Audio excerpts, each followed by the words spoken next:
Hi everyone, in front of me I've got a VIVO V29 and let me share with you how to soft reset this device.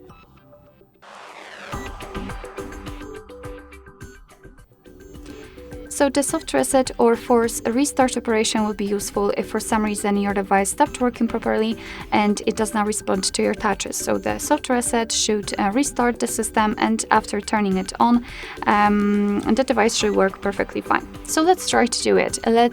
In order to soft reset this device, we have to press the power button and volume down button together for approximately 10 seconds.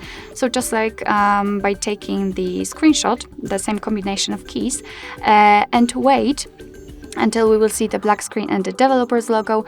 So let me try to do it. As I said, the power button and the volume down button together for 10 seconds. So let me do it. Of course, we've made a screenshot because this is the same combination, but keep pressing the buttons and ignore everything.